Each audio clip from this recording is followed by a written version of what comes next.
Okay, this is an update on the whole house fan. Several things are going on. I've lofted the shape of the hubs.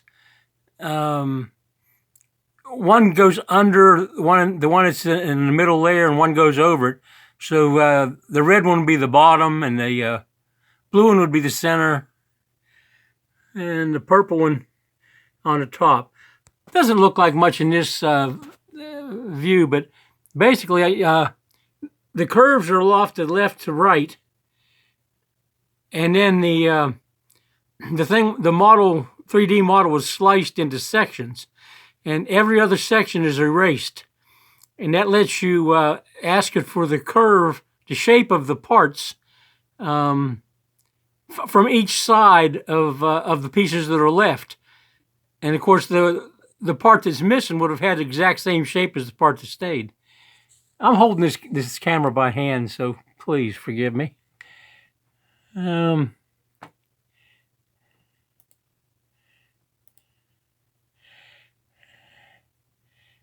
Let's not do it that way. Let's do it over here.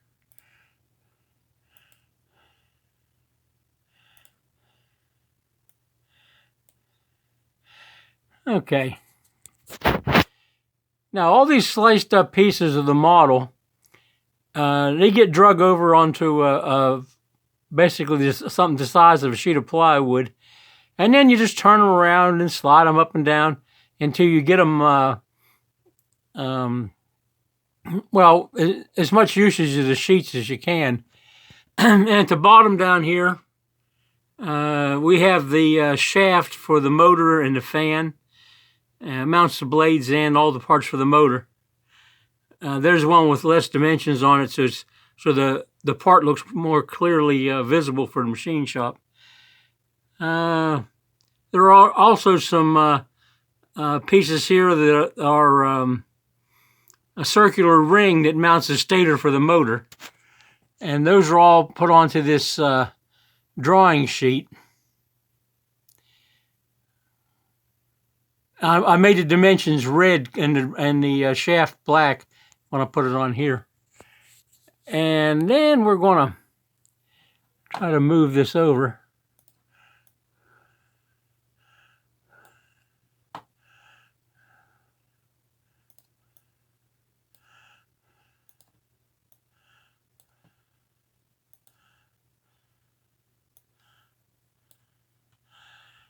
Okay. So at this point, I'm using a large format printer here that does 24 inches, but I got a 48-inch sheet plywood. So what I do is I make the parts less than 48. I crowd them together into about a 38 or 39 here. And just past center, I cut the thing in two twice. Not going to focus. There's three lines at the edge on the right of one and on the left of the other, and that's you cut some V-shaped notches and put those things back together. And we're going to go out here and in the kitchen of this same house and take a look at that on the plywood before we cut it out. While we're here, so I don't have to come back.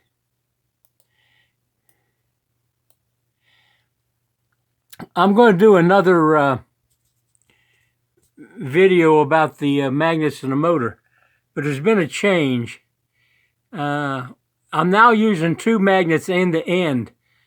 Instead of having 32 magnets to the rotor, there'll be 64.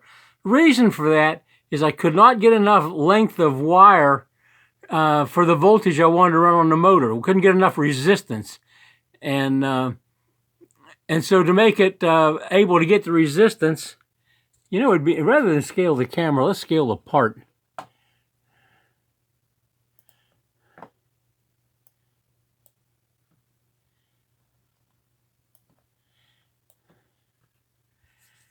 Okay. This is the coils. Now scale too big. They lean back. those rectangular rounded end things are now my coils. And there'll be 2 magnets end to end in the middle of it instead of 1. That lets me put twice as much winding, magnet wire to the coil. Same number of coils, but there's about 85% more wire in them. So I can get up to 48 volts now, where I couldn't get but about 26 before. And the rest of this drawing is just the this traces around the outside is how all the wires for the coils get connected. It's not as complicated as it looks. But I printed these out full scale, and I'll put them in the mold when I make the stator, lay the parts on top of them. And because the fiberglass is clear, I'll be able to see those lines when I wire it up.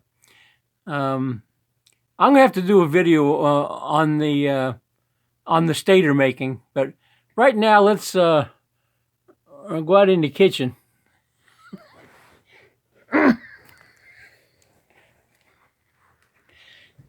Yes, we're in the house.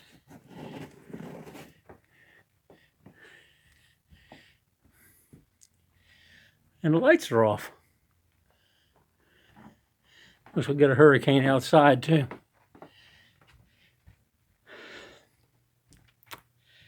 Okay. Now the reason that this sheet of paper and stuff on here looks like it's wet, let's see if we can, it's because it is. I printed the paper with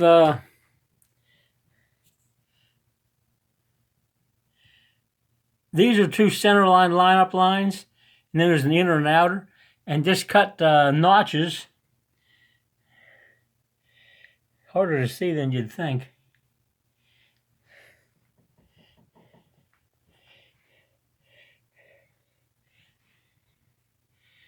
Where am I? Okay, that's one of the V-shaped notches cut out of the paper. So you cut the top one and lay it on top of the bottom one. And the pieces, the lines line up, and the parts are the right width. You see there's, it's showing both sides of these slices.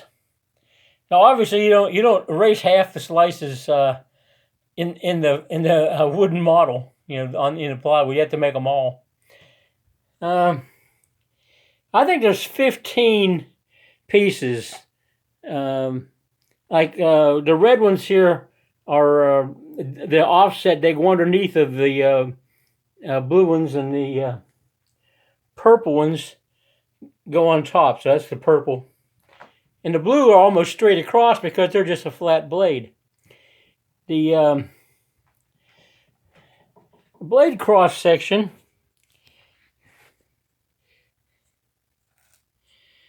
okay, that's a Epler 266.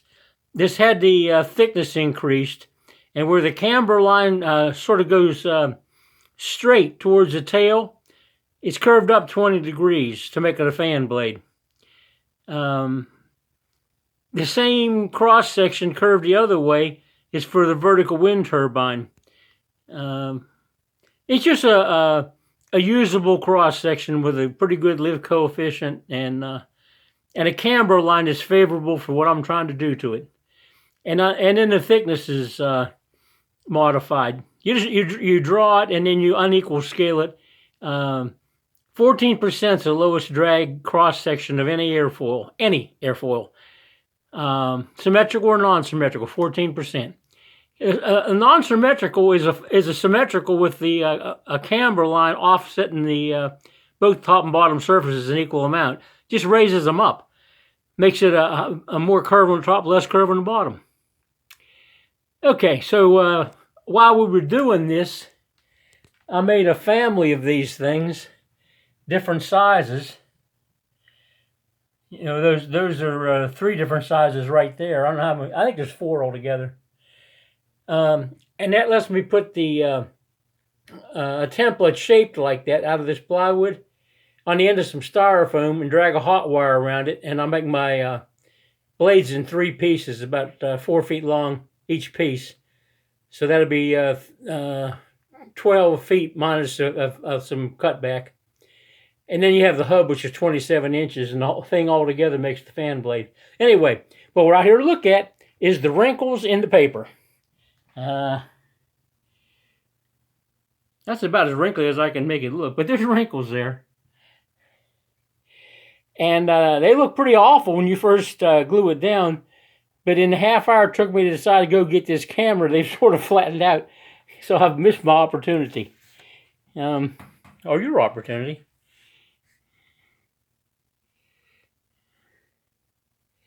There's a wrinkle right there. And in the morning, it'll probably be pretty much gone. This paper tube here. Okay. The papers, I don't care what parts you're making or whether you're making airplane parts like we always do, you know, full-size plans and parts, or we're doing this stuff for this house over in the Philippines. I print the prints. She makes the wallpaper paste and glues the paper down, and then whoever gets bored cuts the stuff out on the bandsaw. There are green line here going across.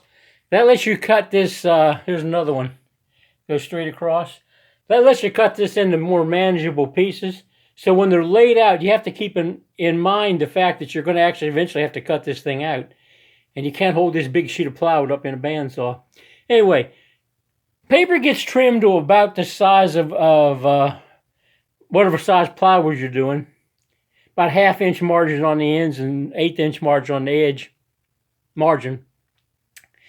Then you take the tube and you roll it up with the pattern down till you get about to here. That would be like that.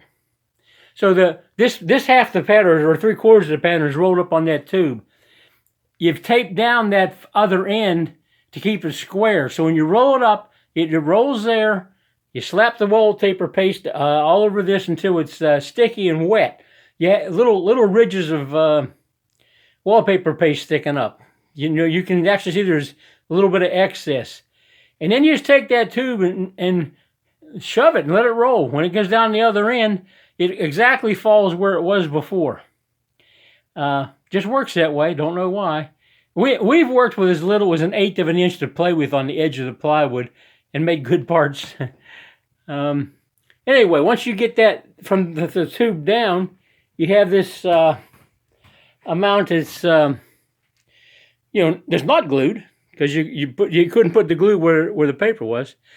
So you take this free end, the dry end, and just pull it back over that tube and let it lay on top of the other part. Put the wallpaper paste on this end. And then it's a short piece. So I just grab the 2 corners of it and pull it sort of tight and just lower it on it. And then roll over it with the roller. And then roll the whole thing diagonally with the roller, straight back and forth, then diagonal. Mash some of those air bubbles into submission. But by tomorrow, they'll be gone. This will be flat, which is handy.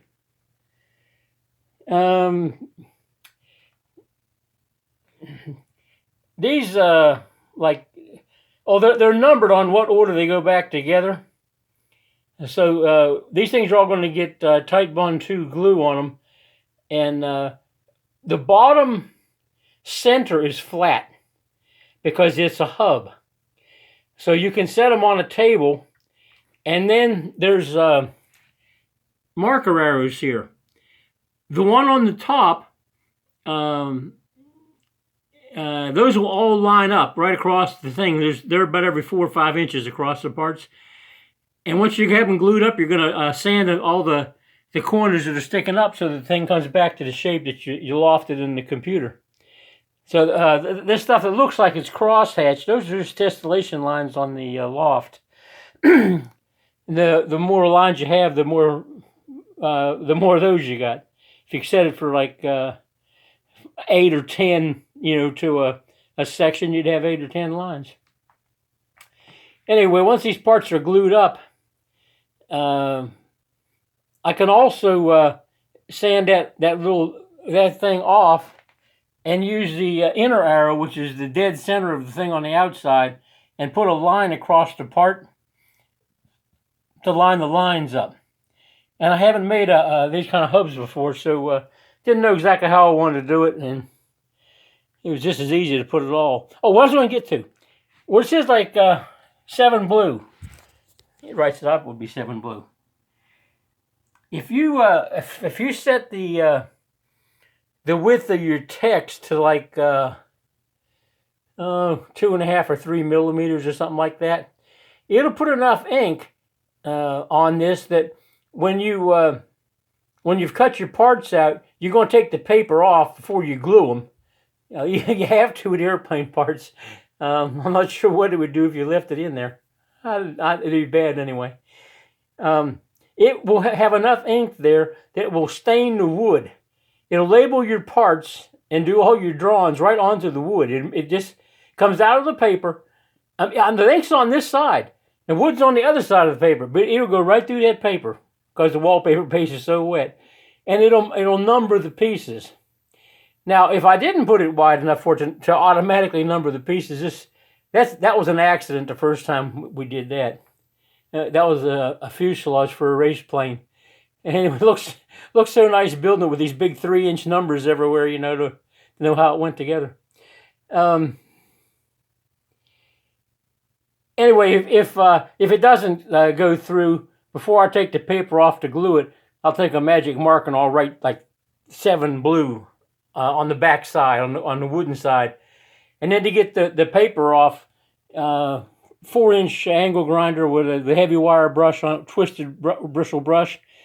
Take a paint roller, wet it down, and it'll sit 2 or 3 minutes. You know, the paper will go sort of transparent, just like it'll be wetter than this.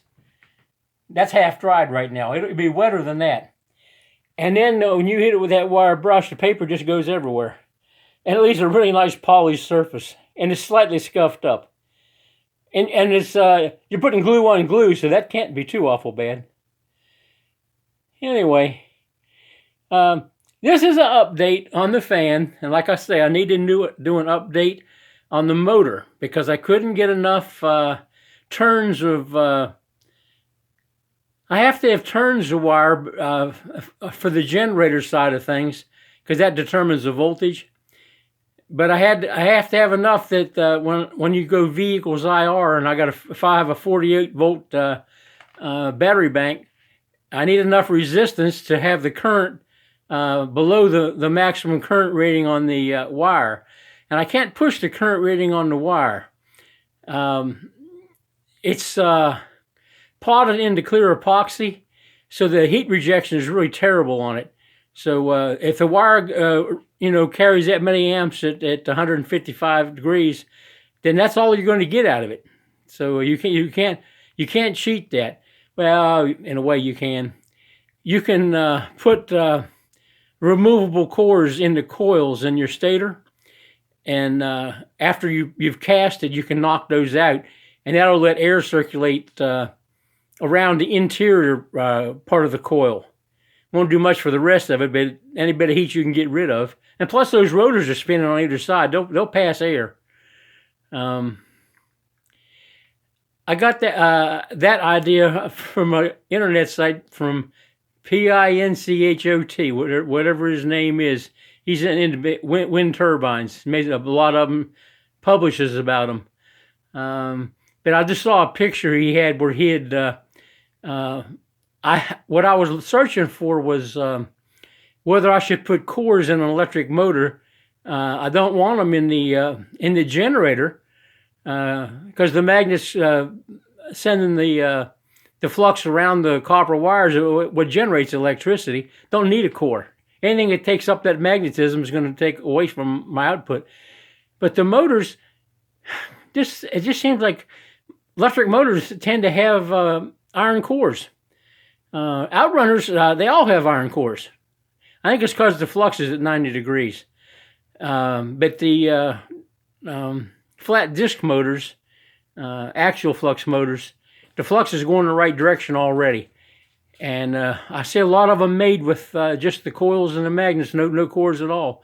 But if I put those plugs in there, I can knock them out and put iron cores in it after the fact.